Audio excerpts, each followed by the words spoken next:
Good evening, and welcome to this edition of the Exploited Times.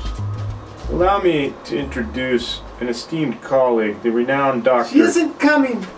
She's afraid you'll dismantle her reputation. Well, her fears are not unfounded. She also says you're an arrogant prick. Thank you, Miriam. We'll continue now. It appears as though our guest will not be joining us after all, which is probably for the best, since she is nothing more than a sideshow distraction. We will continue with our show, and our theme today is Give Us Back Our Shitty Jobs.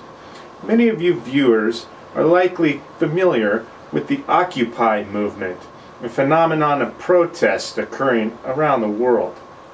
Now, while many of these protesters are leftover, disoriented deadheads who simply enjoy camping in public places, there are also those who wield requests for a wide range of items. These requests include the return of the government, the return of the country, and yes, even the return of the miserable, infamous J-O-B.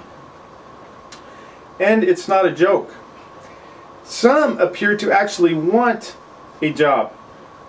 It's possible some have been out of work for so long as to forget how bad their last job really was and how little it paid. How many of these job demanders quit their last jobs precisely because it sucked?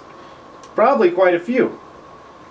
So it's a safe bet that most of the campers don't really truly want jobs to rain down on them after all. If that happened, they'd have to pull up stakes and the party would be over. No more late night campfire chants and no more unanimous revelations. They'd have to get up early tomorrow because it would be a work night. Remember work nights? Those are the nights where you camp out in front of an illuminated box of commercials costing you $150 a month. Probably close to 10% of your monthly take-home pay. Maybe a few beers to help forget the math that proves the gas, insurance, parking, and maintenance on your crappy car that gets you to your job wipes out another 40% of that stellar take-home pay. The same crappy pay these delusional campers are demanding. There must be some really great acid going around some of these parks. It's an acid trip that feels like democracy. Another $150 a month for a cell phone plan that lets you do 15-second calls before blacking out.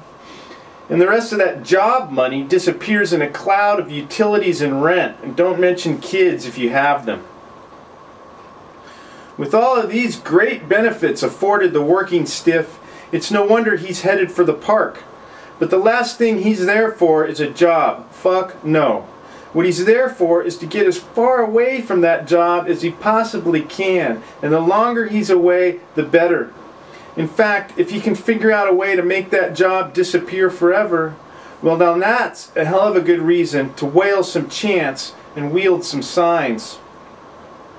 Alas, even all the good acid in the world can't make the delusion of democracy any more real. And it can't make him believe that any of the rich guys in his periphery could ever give a fuck about him.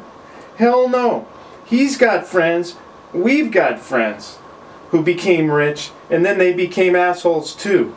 And none of them gave us a dime, so why would any of the others? So it's a big bowl of sour grapes. Go camping, have a good time, but remember to leave the politics out of it, because politics are never any fun for the little guy.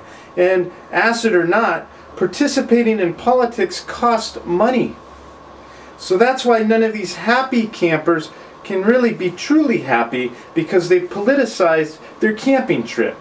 And what could be more miserable than an unfunded political adventure? Thank you for joining us in this episode of The Exploited Times.